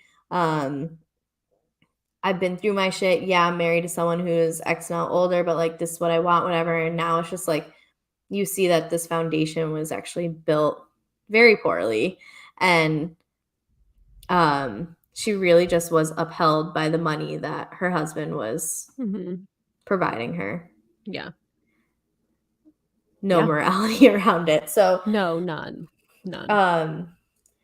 The last person I think we need to talk about is Dorit, which like what is there to talk about? So what do you think of this whole like PK? I don't even understand this. So did PK tell her that he like got pulled over but didn't tell her everything? I don't even understand like what she didn't know. I feel like what seems like happened was that PK got pulled over at like 4 a.m. after dinner with Lionel Richie and John Legend. What? Which, by the way, side note, yeah, have you seen that Chrissy Teigen is rumored to be joining the staff or the Beverly Hills cast next season? No, thank you. I'll pass on that. Pass on that. Anyway, I don't want that. This is like no, I don't want that. Yeah, I don't know. So it seems like he got taken to the station. He blew maybe like one thing over the limit, and then when he got to the station, he was under the limit. He said a 0.8, which if you blow 0.8, you're dead. It's a 0.08. 0.08. That decimal matters. And he said he blew a 0.81, which we really meant a 0.081. And then I guess when he got to the station, it was like a 0.07? Like an 0.73, which like under the limit of because 0.08 is the limit, right? The thing is, and so dating, I date a bartender, and Lavelle loves to just go on spiels about alcohol. And I've learned a lot about alcohol since our relationship started. Okay. And it is completely reasonable depending on how long it was in between them. Get pulled over. Oh, you smell like alcohol. Get out of the car. Blow into this. 0.081. Okay. We're like writing the things up. We put you in the back of the car. We drive you to the police station. We get out. We get you into the thing. That can easily be what? A 45-minute process? Maybe longer. An hour? Yeah. So you pass a unit of alcohol. 1 hour every hour, right? Every hour. So like it is completely reasonable that he passed 0.01 or what was less than that. Because if it was 0.81 or 0.081 and 0.073, then that's even less than a unit of alcohol. So like regardless, he drank too much and then drove, which like makes no sense to me because you all are rich as fuck. And Well, there's Uber. yes, exactly that. But I also feel like, why does it matter what you blew at the station? Because you weren't driving. To your point, the Right. time passed. When you were driving, that's when you blew over the limit. So that's what should matter. Yeah, Not what exactly. you blew an hour after that. Right. I don't know. The whole story is very confusing. And But like then what apparently the cops drove him home. right, because then Dorit's like, oh, you only told me because we had to go get your car. Right. Which he also, if he didn't want Dorit to know, Take an Uber to your car the next day. right. Or Which call like a you should be friend or telling her because something. you know it's gonna come out in the press. But it didn't Apparently he apparently come told out Mauricio like before he told Dorit. three. I know that there's been some rumors about Dorit and Mauricio Yeah, having did you see this on Twitter, on yeah. Instagram? But I'd seen like rumors of it earlier, and then Mm-hmm. Dorit's like responding to it. But maybe it's really Mauricio and PK that where the Maybe. swinging is happening in these Maybe. relationships. Maybe.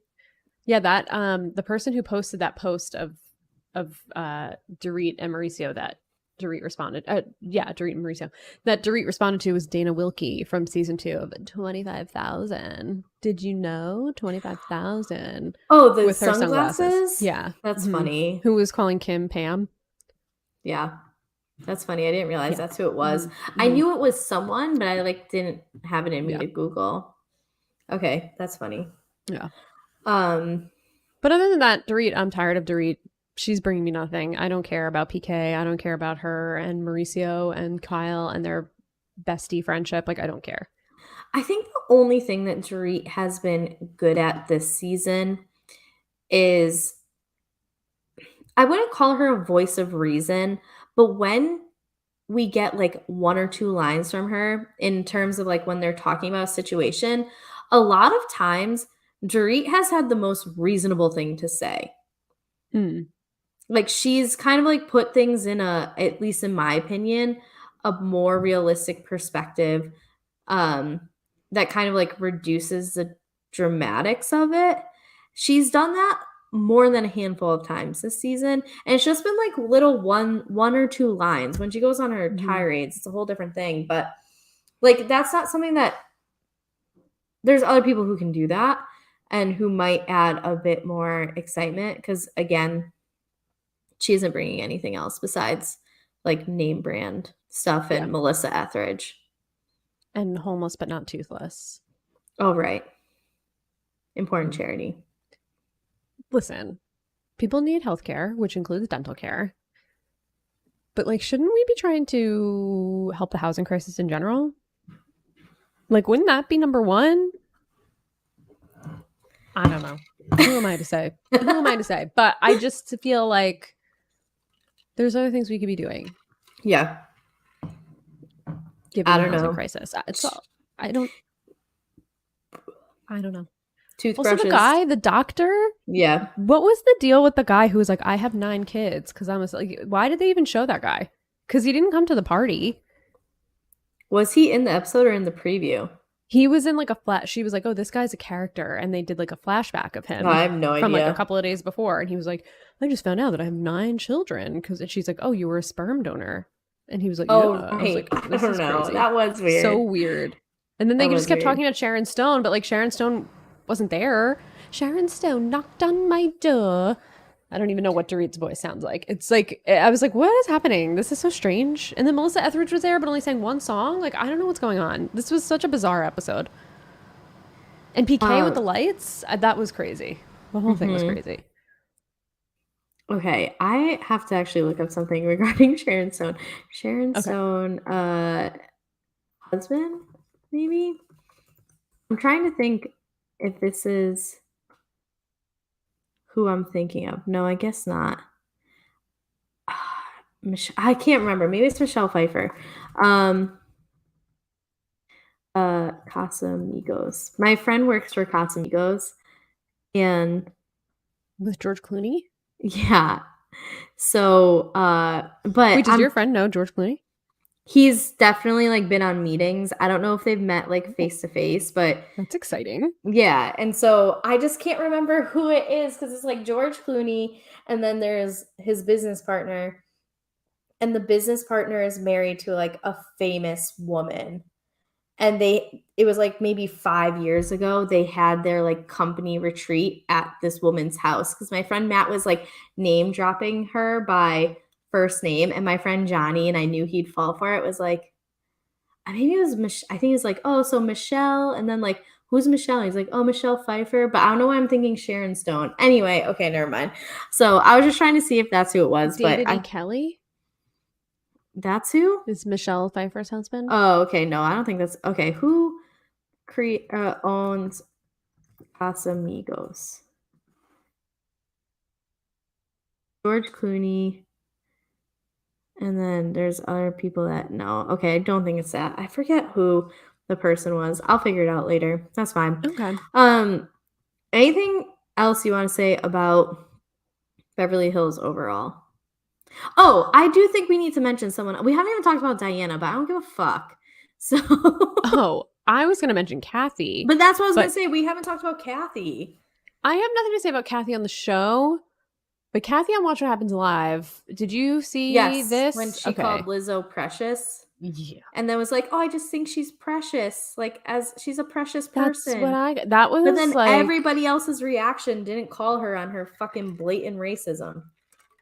Racism, fat phobia. It was terrible. That was terrible. I watched that and I was like, I gasped so hard because I could not believe when the word precious came out of her mouth. I was like it took my breath away. I could not believe that she said that. All right, I'm going to give advice as a white person here. If you are a white person and cannot 100% recognize a person of color, don't guess. Yeah, just don't fucking say anything, you idiot. You just be like, I'm not sure who that is. Because you know what would be as on brand for Kathy as being fucking blatantly racist is not knowing who Lizzo is. Sure. I believe that she doesn't know who Lizzo is. Yeah. I believe that. Be like, I don't know who that is. But then to like... Come on. Yep. No, absolutely.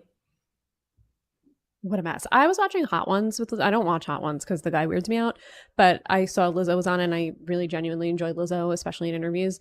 I mean, I like her music a lot too, but they were showing her in like outfits from different red carpets, and she said, I really appreciate you showing these great pictures of me because I was just on a show recently and they showed me looking horrible in a bunch of pictures, so like I really appreciate this. And I'm pretty sure she was talking about Watch What Happens Live because Andy was showing all these old outfits that she was wearing, and he was like, would you wear this again, would you wear this again? And I'm like, she just shaded Andy Cohen here for sure. And I was happy that she did that because Andy Cohen loves to embarrass women on his show and it's gross.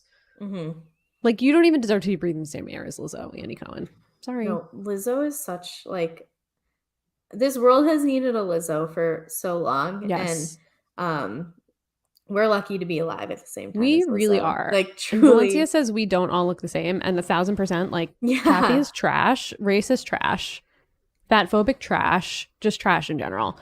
And there's a lot of rumors about what Kathy has to answer for, quote unquote, at the reunion. Everybody keeps saying that she's the one that has to answer for the most. There's rumors that she said some racist and homophobic things to people at a party. So this kind of makes me believe it. I'm putting it out there. I date a black identical twin. And if I can tell the difference between Lavelle and Travell in even like pictures from however long ago, or like, you all can do it. So if you do not know, don't say anything at all. Yeah, it's just sick. It's sick. And then I know a lot of people were talking about the men at the bar laughing and Andy laughing and Crystal laughing. Everybody was bad in that scenario. Yeah. Every single person on the screen was bad. Literally everyone. Yeah, I saw that. I was just like, ugh, this is not a good situation in the slightest. Yeah, that was bad. That was really bad. Really all right, well, Lizzo. The only thing I have to say about Diana. Oh, sorry, go ahead. Oh, no, please. I was actually in transition in Atlanta, so go into Diana first. Oh, I was just going to say, obviously, she's only on the show to promote Asher's music. Now we know. Yeah. He can sing well. He's, okay, at the Christmas thing, I was like, okay, this guy sounds good. But, like, I don't need fake Constantine Maroulis on my TV. Yeah, I mean, like, American Idol fame. Like, I don't need him. Yeah, like, we're good. No, I don't need him over. But when he did say to Erica, like, "Girl, you can't read these, girl. Get out of here, Hmm. girl," about the sheet music, that made me laugh. And then she's just like singing. It gave me very David Foster vibes from like season Yeah. what 3, 4, when he Yeah. sang for everybody, and he was like, "Stop singing." Erica was Hmm. embarrassing in that moment. Yeah. But No, that's she it. I mean, truly that was. has nothing to do with Diana. No, she's not She's just interesting. existing. She just has money. Like, that's it. She seems very uncomfortable on camera. They want to have another baby. Yep. That's wild to me. I Babies remember, having babies. yeah, Asher. I, I would like to introduce you to the word surrogate because, Yeah. I mean, They you've can had afford it. that and like, no, sincerely for her health, like if you've Yeah. had this much, like this many issues after your last miscarriage and everything, like, sincerely, does being pregnant mean as much to you as your own life does? I don't Yeah, I don't know. know. You can afford other options, and I think you should consider them for your own health and well-being. All right. So Yeah, I don't know. what I was saying was I love talking about Lizzo. Lizzo is one of my favorite black women in the entire world, but so are a lot of the cast of Atlanta. Specifically, I want to start off with my girl Candy because I know you've been Okay. like, you know what? Candy has kind of been like, for me. Where are you at with Candy after these last 3 episodes with her and Marlo? I don't know. You don't know? I She's don't not know. bringing enough for you?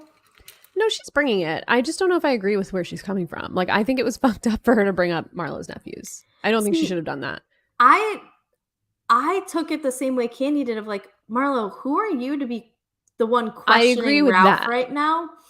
I don't know if she needed to say, I don't know if she needed to like spell it out for Marlo in the way that she did, which made it like a I think she level crossed the lower than it line. needed to Yeah. be. But I do think that someone, like, given Ralph sucks, like, no one here is defending Ralph in any way, Yeah. shape, or form. However, Marlo, if there is anyone who should not be criticizing people at this table right now, in this current moment, is you. Well, so what I get from Marlo is that a lot of these things are triggers for her. Like, Mhm. and I think she said that. Like, this gives me flashbacks of like me not being wanted. I've been in foster care, and like you said, you were going to adopt. What's the kid's name? Josiah? Josiah. You said you were going to adopt Josiah, then you went back on it. Blah, blah, blah. And, like, that can be really triggering for Marlo, who's been through like in and out of foster care. Her mom wants her, doesn't want, she's been with the family members. Like, I can understand why that she felt like she had to stick up for Josiah in that moment, if Mhm. that's what she was doing. I don't think Candy was wrong to say, like, why are you talking right now? But I Yeah. don't think she should have crossed the line to talk about her nephews. I don't think that was right. It's not for Candy to judge. I mean, it's on TV, and I know I don't necessarily agree with what Marlo did, but I think Marlo is getting some help. It seems like she's going to some therapy and is saying, Mhm. like, some parenting coaching, and she's going to bring the kids there, and it feels like she's trying to work it out. She realizes that maybe it wasn't the right thing to do. So why is Candy, in my opinion, throwing salt in the wound? I do feel though like Todd kind of ate Marlo up, and I'm not mad about it. So here's where I can see why Candy said something because Candy has taken in, like, she talked about taking in Yeah. what's her cousin or whatever, and so, like, I'm sure that taking on an extra child in any way, shape, or form, whether or not you do or don't have money, is not easy, but so my thinking is that, like, I've done it and didn't give them back or give them away, Yeah. but more so just, like, even if it's a trigger for you in that moment, like, I just think that Marlo saying something just lacks such, like, self-awareness of what situation she has because did she honestly expect to not be called out for it? I don't know that she did expect to be called out for it. I don't know that she should. I don't think Marlo should have said anything. I can understand why she did if that brought up a lot of feelings for her. I don't think that. I think every situation is different. So I think Candy maybe had different means than Marlo did at the time. Like, I'm not saying Candy had more money, but I know she's been famous for since she's been in high Mhm. school, so she probably did have more means than Marlo does. Maybe a better support system. She's closer with her mom. Like, Yeah. I don't know. Everybody's situation is different. So I don't think it's right for Candy to be like, well, I did it and I didn't have to give them back. Well, it's like, yeah, obviously Marlo was just having a really hard time and made a decision that probably wasn't the best, but she's working on it. So to throw that But in her that face, I think was a exact little bit same of a low thing, moment. but that exact same thing is like why Marlo shouldn't be speaking in the first place. Cause like she Yeah, no, doesn't I know don't the think Marlo should have really conversations said that like anything. Ralph is having with the biological father and like all this. And like, I don't know. I think Marlo stepped in a place that she shouldn't have, and Candy called her out. Candy then like explaining why she called her out. I can agree across the line, but everything that happened after that, I'm team Candy because I think that Marlo just like, why are you bringing up Mama Joyce right now? Why are you bringing up that Mama Joyce doesn't like Todd? Mm-hmm. Why? What are you like? Mm-hmm. She just goes for whatever she can. And when she's like, oh, I mean, I'm worldwide, bitch. When she's like, oh, you're only known in Atlanta, bitch. Yeah, no, I'm that was good. worldwide. Like, Yeah. okay, No, that was good. Candy. No, I think Candy and Todd did a good job going back at Marlo. I think it's just that Candy went really low, so Marlo was Mm-hmm. trying to go lower, and then they were just going back and forth. I think Candy was the first one to cross the line in terms of like the content of what she was saying, but I don't think Marlo should have said anything at all Yeah. to Drew. But like Ralph is not. This is not like I. And from Marlo's perspective, she's probably like, Candy, why are you coming at me? Like, we're friends and you know me as a person. Ralph is trash. Mm-hmm. So people deserve to call Ralph out. He's trash. Like, why should we Mm-hmm. believe what he's saying about talking to the biological dad? And he had this book. Drew didn't even know he was coming out with the book. And you're talking about being a step parent, but you're not. Like, it's just weird. Like, the situation is weird. So I don't really Yeah. blame Marlo for being like, wait, what? Like, huh?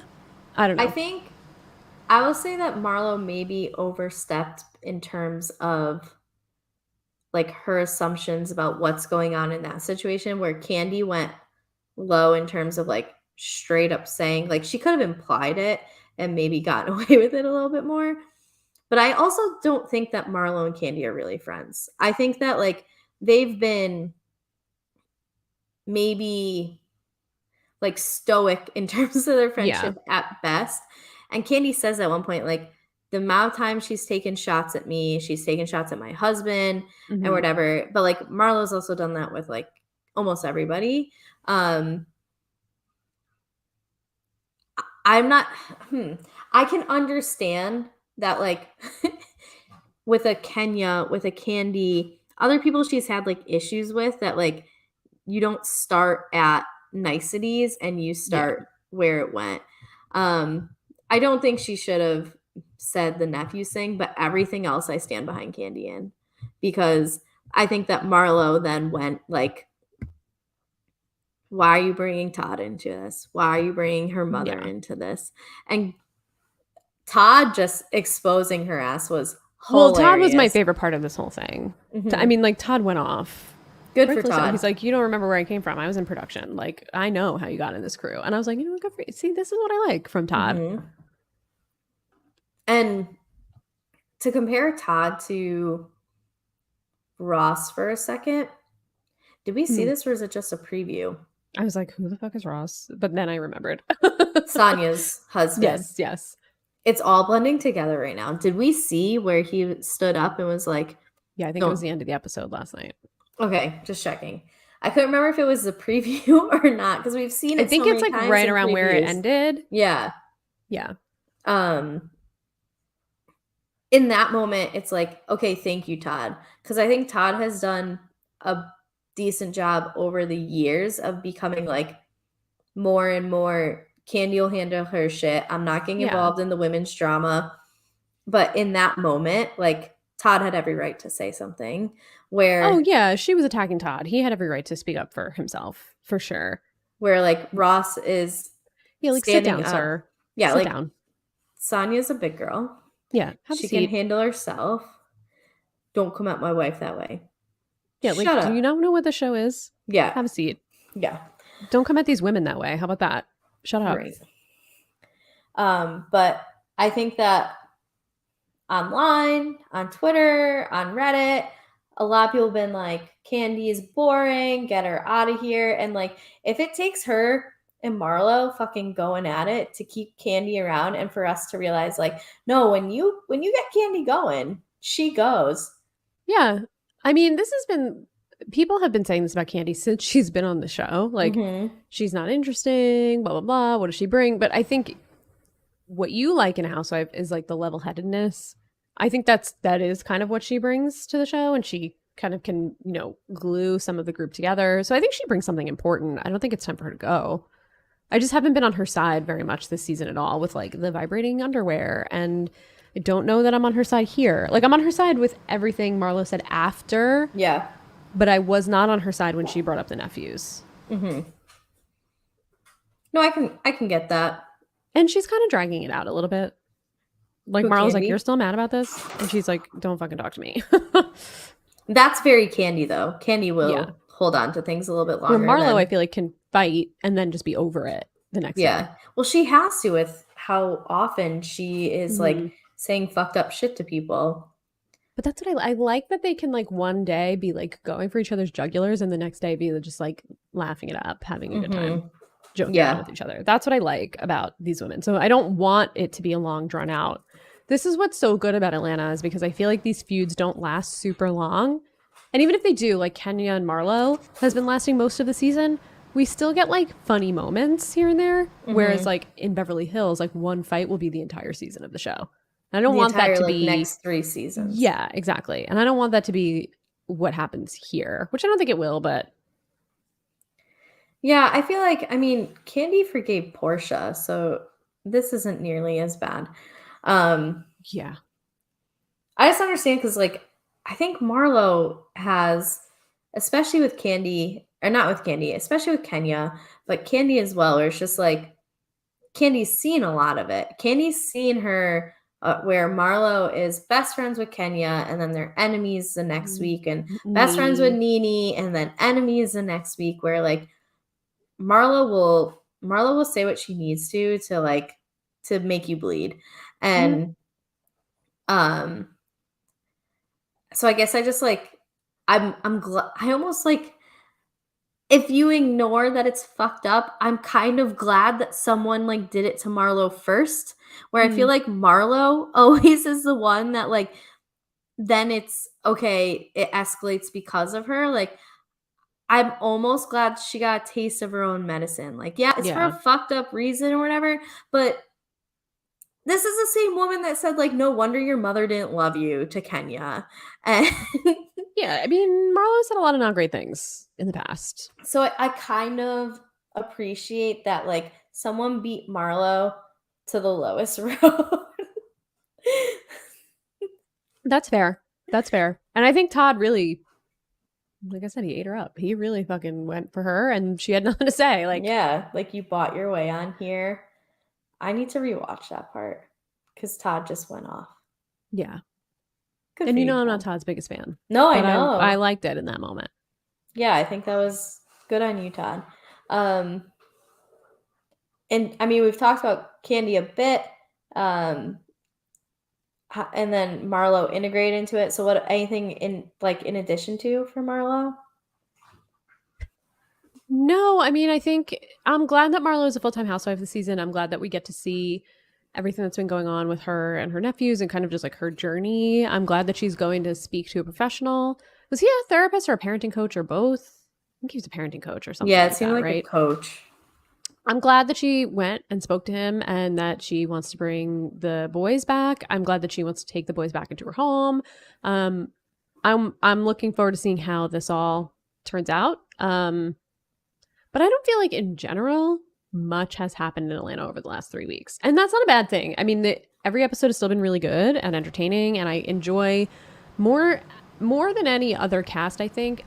Especially that's on now, because the only other one is Beverly Hills. But more than any other cast, I enjoy just watching these women interact with each other, because there does feel like there's genuine connection and like friendship and good moments there. No, I agree with you. And that's the thing, like, I don't want to equate it to a podcast, but like, you can listen to people who have like good chemistry, just like friendship wise, on a Mhm. podcast, and you enjoy them because you know you're listening to people who Totally. like do care about each other and have a chemistry Yeah. and can go back and forth. And like Atlanta's the same way, in a way where you don't need something like, I don't know, Sutton and Rinna going Right. off, like the day to day can carry the show. Right. Right. Did you Exactly. see that we got our B reels? Did we? Yeah, right now. Oh, should we do it right now? Yeah, if you aren't watching the video, we're gonna. Oh, should I put my cider in? There we go. Yeah. Here. Okay, well, Katie and I are currently be reeling, um, aka if you aren't on Be Oh, Real, add me, KGD26. okay. Um, and you just put up what you're doing in the moment, and we're Mhm. podcasting in the moment. We're We got doing to be it. real. So that's it. Uh, what were you talking about, Marlo? Yeah, I mean, Yeah. she's brilliant, and she also is doing a good job of like, I think reaching. She's kind of being a connector in a way, Yeah, she is. with Sonia, with Drew, with Sheree. Yep. So I think she's trying her best to be a good housewife. Um, it just kind of sucks that like if her and Kenya were on the same side, I feel like we would get some more enjoyable moments, and we're kind of missing out on that, in my opinion. I agree. I loved watching her and Kenya in the beginning of the season, like supporting each other and being friends with each other. And I hate that they fell out. I would love to see them become friends again. I know that they are still not on good terms, so Yeah. it's unfortunate. Kenya's not the best at letting go of grudges. No, she's not. No, she's not. And Kenya's doing a lot. I love Kenya. I think Kenya's a great housewife. She's doing a lot these last few episodes. She's No, hanging up on Sonia. She didn't bring a guest for that +1, which I think that's a stupid thing. wait, which part is stupid?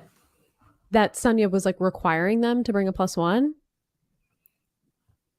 Yeah, I was on Kenya's side when Me she too. was when she like hung up on her, is like, you need to bring a date, essentially. Like, yeah, let me Yeah, just produce this man out of nowhere while I'm in the middle right. of a very public divorce. Right. Absolutely. No problem. Yeah, I did not like that from Sonia. And she's like, well, it could be your friend. Like, no, this is stupid. This is so manufactured. And then when Sonia was like, oh, I put rose petals all over Kenya's room, I was like, oh, Kenya's not going to like this. I really thought Kenya was going to be like this passive aggressive bitch, but she didn't. She like seemed to like it. So Yeah. that was a miracle to me because I would have taken that as some kind of act of passive aggressive behavior. Or like, oh, you're taking a dig at me with these rose petals when you know I'm not bringing a man with me or anybody else. I have no guest here. Kenya to me is giving like, you can tell that she became friends with Teresa. It's probably the best Oh, way of putting it. okay. Go Like, on. um, I feel like she's kind of taking some stuff out of Teresa's book where like, I haven't been late, and then it's just like a documentary series on all the time she's been Yeah. late this trip. Like, clearly you have been. And just like skewing like, oh well, I'm going through this divorce and I'm having this hard time with Brooklyn. Like I agree with Sonia in a way. Like, listen, I didn't agree that Sonia was like, okay, I call you about bringing a +1. Like, no, that part was fucked up. But like, no, Kenya being late is just Kenya being late. Like, that's Yeah. not. She just didn't care enough to be on time, Yeah. and for then like her use like the excuse of things that might be like relevant in her world right now. Just I got some Teresa vibes from Kenya this past Hmm. episode. I feel like I get more like Erica Jane vibes Really? just from like the look what I'm going through and like you can't question me because I'm going through things. Like that feels more Erica to me than Teresa. Yeah, I get Teresa that. will just be like, yeah, I didn't show up. Big fucking deal. Like I'm too big for the show. I'm Basically, like always she late doesn't for even like, everything, yeah. yeah. No, I can see that. It's just I think it was also just kind of like her nonchalant mannerisms about a lot of things that Yeah. I But love Kenya makes me laugh like nobody else makes me laugh. that's the When thing is that like guy she's brought so funny. She's so funny. And when that guy brought the Red Bull to her room and then she's like, "Do you want to split it?" I was like, "Who the fuck brings a Red Bull?" I guess cuz she said she was tired from the trip or whatever. But Yeah. I'm just like, "You're pouring a Red Bull in a wine glass? Like this is so nasty." I don't know. I hate Red Bull. So I was just like, "Ew, dude. Like what? Bring her a bottle of wine or something." I don't know. And she's like, "Do you want to share it?" I was like, "Ugh, this is so cheesy." She's just But it really made me laugh. she's so funny when she like called out for the dry tortillas of the empanadas or whatever. Said they tasted like ashy feet or something, right? And then she like walked up and she's like, "Well, if you're gonna give us these dry tortillas, I mean, we that better party make our own was food." janky as hell. I would put on a better party than that. I'm not a housewife. I'm not a rich Yeah, person. yeah. No, Yeah, that was a mess. That was a she, mess. I think the people who are frustrated with Kenya have the right to be frustrated with her. Sure. She's But probably she's very so frustrating in real fucking life. entertaining. Yeah, I love her. I think I mean I love Sheree. I go back with Sheree for 100 years, so I will always love Sheree. But Kenya truly is I think the light of the show. And Marlo in a lot of ways really cracks me up too. And the way that they interact with each other, but Kenya really makes me laugh. Yeah, More than no, anyone she's else. so funny. And the way that they'll like edit her in her confessionals too and like give her these like texts or like the just the flashbacks to all the time she hasn't been on time. Like Yeah. uh When Bravo she was politely clowns Kenya. Oh my God. And she cleansed herself when she was talking last night about being on a runway. And she's Mhm. like, I've been on a runway or two. No, literally two, only two. I've only ever been on two. And she's like, not high fashion. She Mhm. just really made me laugh. Yeah. She's great. She's so funny. She is. Let's talk about Sheree then while we're talking about the loves of our life. Mm-hmm. I don't know if I have much to say about her besides like Sheree's being Sheree. Like she's close to having a fashion presentation. Is that what she called it? Not a fashion show, a Yeah. fashion presentation. I'm worried about my girl here with this. Like we know that the website still has nothing on it to Yeah, we buy. checked. I'm worried because in season one, two, she had a fashion show with no fashions. And as Dwight said, how Mhm. dreadful. And she's about to do it again. Why are you scheduling a fashion show when you don't have all the things ready? Wait until you have the things ready and then schedule it with Yeah, an like ample amount of time to make sure you're putting your best foot forward, Sheree. But you're not doing that. Learn from our mistakes here, Sheree. if there's something I can take from Sheree is that she doesn't understand the concept of time. Like how long it No. took her house to be ready. Or Yeah. just like the Yeah. process of getting things done. She very much puts like the cart before the horse. And uh I Yeah. feel bad because she entertains me I and love I'm her. hoping for the best for her, but she's kind of like more or less been a supporting character these few episodes where like she um didn't show up on time for the bus and was like, "You left me," but was also like supportive for Sonya. I feel like past Sheree has been more divisive within the group. Like Mhm. there's a a group of them who hate her and there's a group of them who love her. And really the only one that has issues with her is Drew, but even Mhm. those issues aren't very like deep rooted. Where I feel Yeah. like she's been a bit more of like a girl's girl team player this season than she has been in past seasons. Yeah. No, I agree totally. I hope that things work out with She by Sheree. I don't know. I hope she's back next season. I don't want this like one and done with Sheree like we had Same. last time. Like, let's keep bringing her to us. Let us, keep having our Sheree moments. But we'll see. We'll see what happens with the fashion show. I heard Sheree's like dating some guy from some reality show who is very thirsty for fame. So I'm like really worried about her. Oh, classic Sheree. Yeah, let me look it up while we continue on. But he's like from some Love and Basketball, maybe, Oh, or I haven't seen it. Tyrone Um, Gilliam's. is that not the same Oh, Tyrone? sorry, Who Sheree Whitfield's boyfriend. Oh no, that's Tyrone. Sorry, I was sorry, gonna say, wrong like, person, that's wrong weird person, that wrong she's person. dating a second Tyrone in a row. No, wait, who? Okay, Candy Burris fears Sheree Whitfield's new boyfriend Martell Holt is using her. Days after Sheree confirmed a relationship with Martell Holt, Candy Burris is airing out her concerns. Yeah, apparently this guy is like really fame thirsty. Perfect. I'm sorry, Great. Love and Marriage Huntsville, whatever that is. I don't know. Me neither. And Candy said, I don't want her to be in a situation where it feels like she's being used for publicity. So, trouble in paradise, I think. I also think this guy maybe is going through a divorce at the same time as dating Sheree. So it seems like she's getting herself into messy situations still in real time. Great. I wish she wouldn't. I also wish she wouldn't. Yeah. She deserves the world, in my opinion. Absolutely. I think she just needs to like figure out what world she thinks she deserves. Yeah. We have Drew, who ruptured her Achilles, and she had to wear an Olympic tracksuit to the hospital, back to the hotel.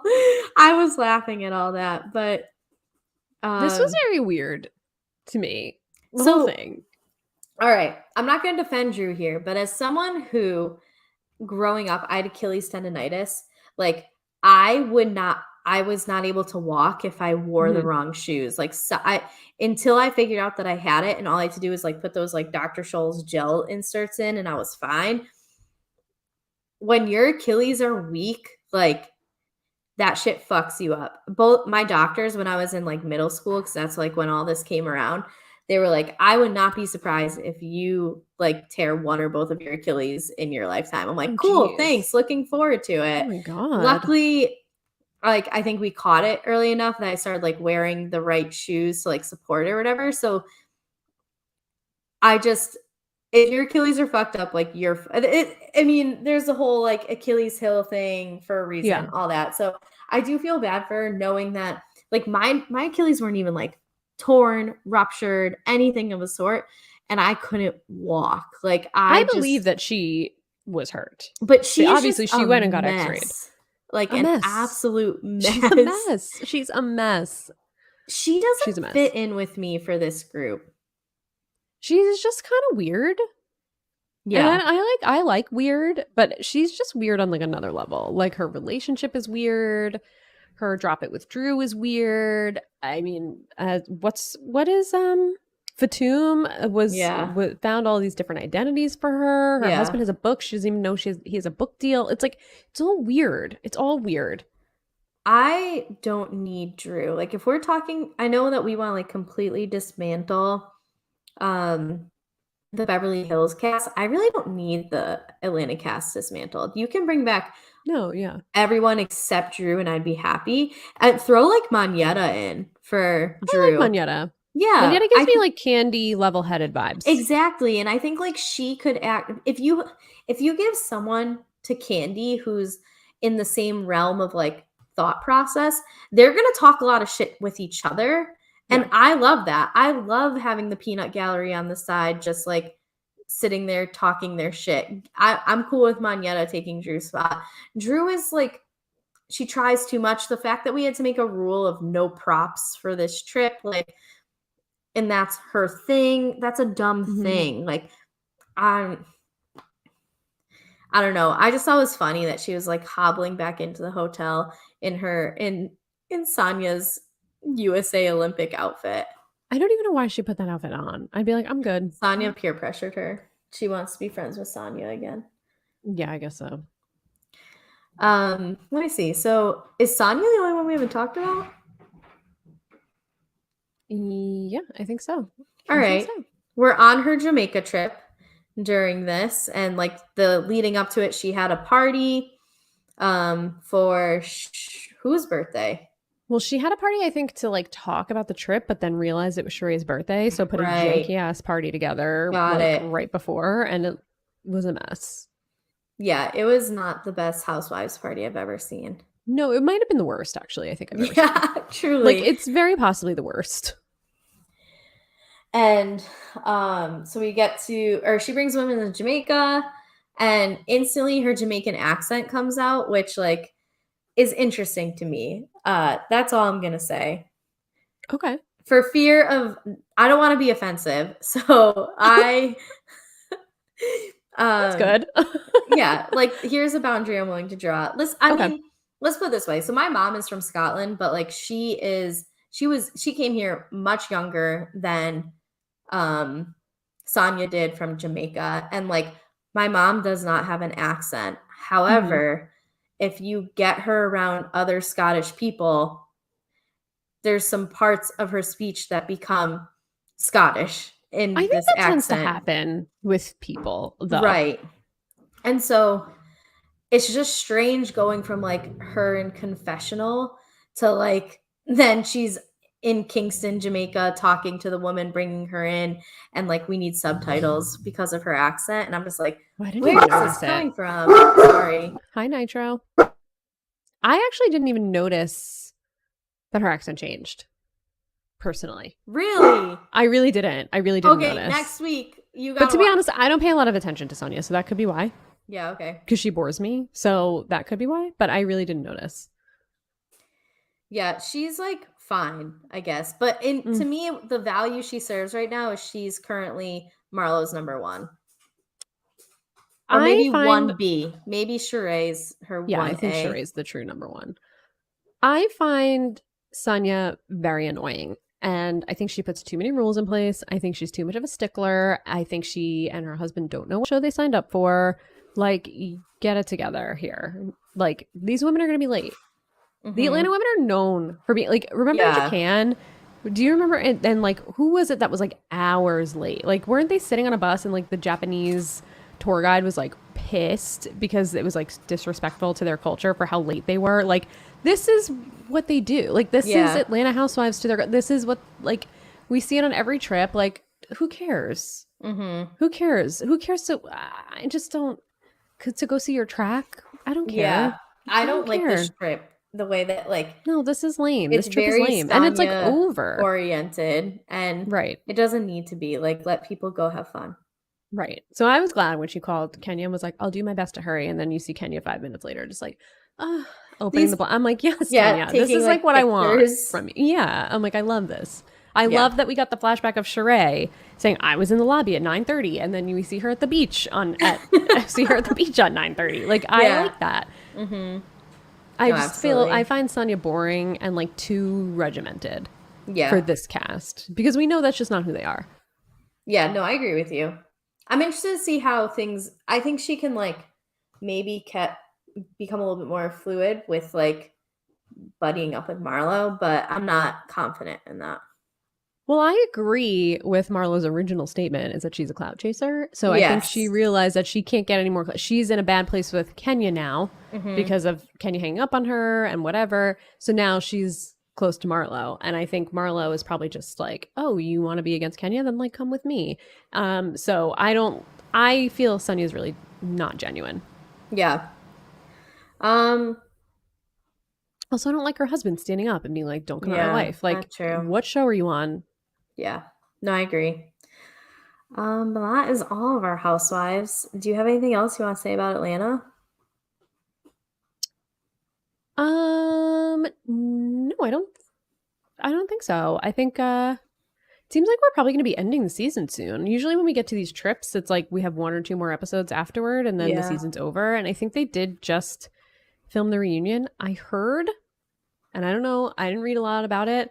I heard Marlo might not be there, which is really upsetting, or she might Oh, be there virtually. I don't know. I have to read more about it, but I just saw a rumor that she wasn't there. I'll have to look that up. Um, yeah, and I saw a seating chart, and people were upset about the seating chart. So I don't know. I don't remember exactly who was sitting where, but um, we'll see about what happens with the reunion. But overall, I'm really liking this season, even though it feels Yeah. like not a lot is happening. I don't need a lot to happen. Yeah, with Atlanta, I feel like we never need a lot to happen because I feel like they give us comedy, Yeah. and I like that. Like they're fun to watch. I always have a good time watching them. Yeah, absolutely. I agree Where I with you. never have a good time watching Beverly Hills ever, literally ever. So I'll take Atlanta every day. All right. Well, not to wrap this up quickly, but I feel like my bladder is about to explode. So, Oh my Katie, goodness. yeah, I don't Please. know. It's just like all of a sudden. So, I might even run to the bathroom while you are doing your end of show stuff. Please do what you need to do. Here, do you need me to put your banner up? There you are. I don't even need a banner. I can Here you just talk go. through it. Okay. BRB. Okay. I'll take my time. So thank you everybody for joining our 30th episode. You can find me if you would like to follow me at Real Slim Katie on Twitter. I have the same Instagram handle, but I feel like I'm gonna stop saying anything about it because I don't really do anything there. So, but you can follow me there if you would like to. You can also follow me on Twitch at twitch.tv/slash real slim Katie with an underscore at the end.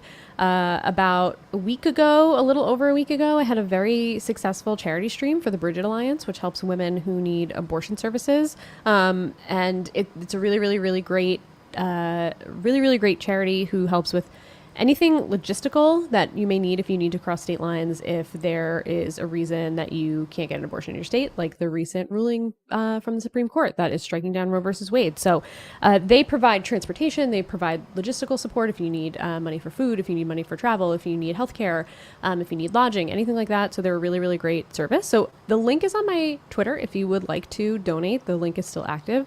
But no pressure if you don't want to. I'm just talking about the Bridget Alliance again. I'm preaching their word. But you can also follow me or listen to me on Silent Podcasts. So you can find me obviously here with Kari on the Cool Water Show. I'm very excited to be back. You can listen to Kari and I as well on TJ Hates Quitters, where we're talking all things Challenge USA, which we've been having a great time talking about this season. You can also find me on Bounce Checks, which is our Big Brother recap. We just had Azza from the Challenge and Big Brother 23 on Friday, and she was an absolute joy to talk to. So feel free to check out that episode. But we are ranking and rating the players every week. We're talking about all of the unhinged mess that's happening this season. I mean, from week 1, everybody's ready to give up, and from week 3 on, it's just been like it's crazy. All systems go with how wild the season has been, and it's been good. So never thought we would get a good season out of this, but here we are. So we're talking all things there. Myself, Josie, Isaiah, and Lance when he's able to join us. Also kicked off a new podcast last night talking all things House of the Dragon. So if you are a Game of Thrones fan and you're planning on watching House of the Dragon on HBO Max starting next week, myself, Josh Kettles, and Chanel put out a pre-season kind of just a quick rundown of what to expect from the show, who some of the characters are, what the plot points are, because I actually didn't know until I did some research yesterday. So it's called Fire and Pod, play on Fire and Blood. So feel free to check that out. It should be in your feeds. It's also on our YouTube page. So we will be covering every episode on a weekly basis. So excited to be bringing that to you guys. That damn dog. No, that's awesome. Yeah, I was Lavelle put Westworld on, and then after he was scrolling through and he saw the show, I'm like, oh, I know it's coming out soon. And he's like, how do you know that? Because I don't watch anything like this. I'm like, Katie's podcasting about it. Yes. Yeah, it came out of, I was like, I'm very iffy because I was a big Game of Thrones fan. And then, it ended, and it ended terribly. So I was like, I'm done with anything Game of Thrones forever. And then I was like, I'm not going to be done because I want to be part of the conversation. So I was like, anybody want to cover this? And very quickly, both Chanel and Josh said yes. So I'm excited. I've never as of last night, I had never podcasted with either one of them before, but they're both great. So looking forward to covering the seasons with them. And they know their stuff. They know a lot more than I do about Game of Thrones. So nice. Yeah. They'll keep me honest, which I need. Well, I'm a KGD26 for all of your social media needs, including Be Real. So follow me because we posted it during the middle of this podcast. We did. And then Katie's covered our, what I'm doing for podcasting right now. We've got Cool Water Show, got TJ Hates Quitters. So, just kind of trucking along with this summer schedule and see how things come up from there. But if you watch us on YouTube or Twitch, you get to see us cheers to the camera, just other random things that we do that just don't really carry over well in an audio platform like a podcast, but it's fine. We're more exciting on YouTube and Twitch. So follow us, Silent Podcast. We're also on Twitter at silent_podcast. If you listen to our podcast on Apple, Spotify, all those, make sure you rate, subscribe, review, give us 5 stars, and, just say nice things. But we are going to be back next week with more Atlanta and Beverly Hills content. And then we'll also be back before that to cover this week's episode of The Challenge. If you're not watching The Challenge, this is some of the best challenge content we've gotten in a long time. So I would politely encourage you to go and catch up because it's 6 episodes in. The first episode is an hour and a half. But after that, they're hour episodes. And if you have the privilege of having no commercials, that's like 43 minutes. You can fly through them, Yeah. and they're good. It's real good, especially if you like have some understanding of who these people are before going into it, and you really understand like what lines are being crossed by the decisions being made and all this stuff. It's just really good. So really enjoying it. You should watch it and then listen to us talk about it afterwards. Kari, we also have 2 new Housewives starting soon. I was gonna Both say Salt Lake and Potomac are starting in September. there's no way that like we don't have new stuff coming up because these are wrapping up. Salt I'm Lake City, I excited. think We it's haven't talked early about Potomac September. yet. Yeah, Potomac is no, we Fucking love haven't. That's Potomac. true. Yeah. And yeah, Potomac I think is end of September. So we'll have once these transition out, we'll have some fun, new, exciting. I'm nervous about Salt Lake City. I'm still coming down from the 6-month season that we Yeah, that had. was I too feel like it's been long. like 2 months between. I know it's been Yeah. longer, but it feels like it just ended. But I'm excited about Potomac. It feels like it's been gone from my life for way too long. Yeah, I agree with that entirely. Especially because I like binged all of Potomac into Mm, like I haven't had to wait week by week for a season yet. So yeah, it's been like a very long time. yeah, That's exciting. All right. it is Well, exciting. until next time, enjoy your day, week, night, whatever. But thanks for listening and we will talk to you later. Bye. Bye.